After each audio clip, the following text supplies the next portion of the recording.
বিসমিল্লাহির রহমানির রহিম। ২১শে পদক প্রদান অনুষ্ঠানের সম্মানিত সভাপতি, মন্ত্রিপরিষদের সম্মানিত সদস্যবৃন্দ,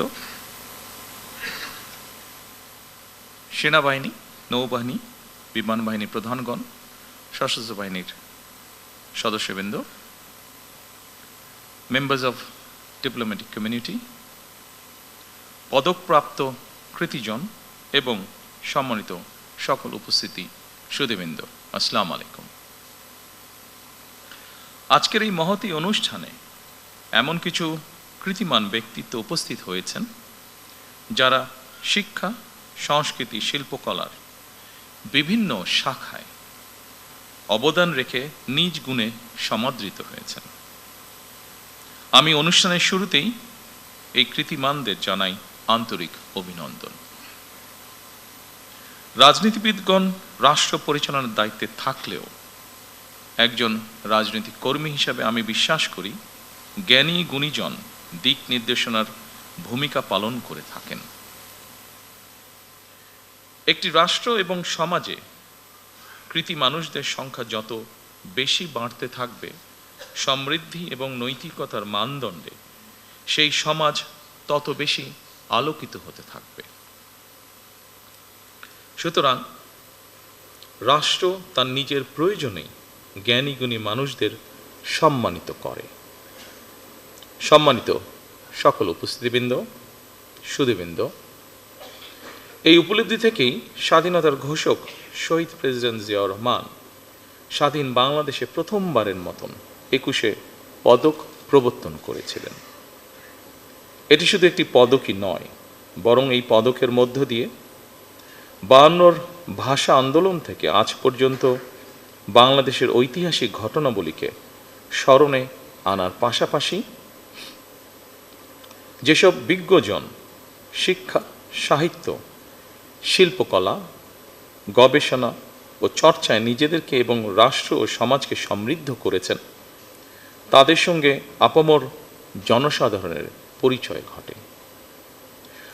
শুরুতেই ৩টি বিষয় পুরস্কার প্রদানের মাধ্যমে ১৯৭৬ সালে রাষ্ট্রীয় সম্মাননা পুরস্কার ২১শে পদকের যাত্রা শুরু হলেও বর্তমানে ভাষা আন্দোলন, মুক্তিযুদ্ধ, শিক্ষা, গবেষণা, শিল্পকলা, বিজ্ঞান ও প্রযুক্তি সহ সম্ভবত কমপক্ষে ১২টি ক্ষেত্রে বিশেষ অবদানের জন্য এই সম্মাননা দেওয়া হচ্ছে। এটি নিঃসন্দেহে একটি ইতিবাচক অর্জন। জ্ঞান, বিজ্ঞান কিংবা সাহিত্য চর্চার ধারা আরও শানিত এবং বিকশিত হোক, এই প্রত্যাশা করছি আমরা সকলে। শিক্ষা, গবেষণা এবং শিল্প সাহিত্যের চর্চাকে আরও বেগবান করতে রাষ্ট্র এবং সরকার তার দায়িত্ব অবশ্যই পালন করবে। আমি বিশ্বাস করি শিক্ষা, গবেষণা এবং শিল্প সাহিত্য চর্চাকে রাজনীতিকরণ করা কখনোই সভ্য সমাজের পরিচায়ক নয়। শিক্ষা, সাহিত্য, শিল্পকলা, বিজ্ঞান ও প্রযুক্তি অর্থাৎ জ্ঞান বিজ্ঞানে সব শাখায় যাতে দেশ এগিয়ে যেতে পারে, নৈতিক মানসম্পন্ন তেমন একটি উদার গণতান্ত্রিক রাষ্ট্র ব্যবস্থা প্রতিষ্ঠার লক্ষ্যে বর্তমান গণতান্ত্রিক সরকার অবশ্যই কাজ করবে। আমাদের এই যাত্রায় দেশের বিজ্ঞজনদের দিক নির্দেশনা অবশ্যই প্রত্যাশিত। সম্মানিত সুধীবৃন্দ, আমাদের জাতীয় ইতিহাসে ফেব্রুয়ারি মাসের গুরুত্ব অপরিসীম, আর ২১শে ফেব্রুয়ারি আমাদের আত্মপরিচয়ের স্মারক। বলা যায় আমাদের সংস্কৃতি চেতনার প্রাণ প্রবাহ ২১শে ফেব্রুয়ারি। অপরদিকে ২১শে ফেব্রুয়ারি একদিকে মাতৃভাষা মর্যাদা প্রতিষ্ঠার সংগ্রাম এবং একই সাথে এটি ছিল জালেমের বিরুদ্ধে নিজেদের অধিকার প্রতিষ্ঠার আন্দোলন। সুতরাং ফেব্রুয়ারি মানেই আত্মপরিচয় উপলব্ধির মাস, আমাদের শেকড় সন্ধানী মাস। প্রতি বছরের মতন এবছর আমরা দেশের জ্ঞানী গুণী কবি, সাহিত্যিক, শিল্পী, ভাষা সংগ্রামীকে ২১শে পদকে ভূষিত করেছি। জ্ঞানী গুণীদের কর্ম এবং কর্মময় জীবনের সঙ্গে আপামর জনগণের পরিচয় করিয়ে দেওয়া রাষ্ট্রের অন্যতম দায়িত্ব। প্রিয় সুধীবৃন্দ, ২১ আমাদের অবিনাশী চেতনা, সহাধিকার অর্জনের বীজ মন্ত্র।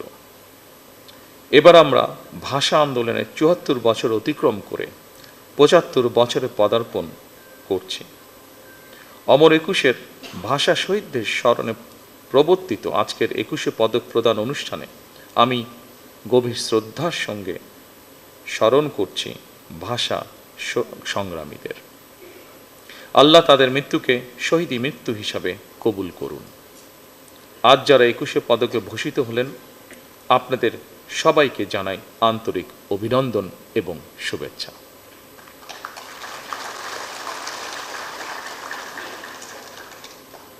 আপনাদের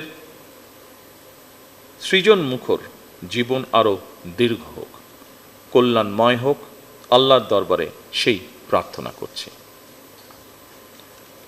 বাংলা ভাষা ও সাহিত্য নিশ্চয়ই একদিন বিশ্ব সাহিত্যের জগতে আলো ছড়াবে, এমন গর্বিত দিনের প্রত্যাশা করে আমি আমার বক্তব্য শেষ করছি। আল্লাহ হাফেজ। বাংলাদেশ জিন্দাবাদ।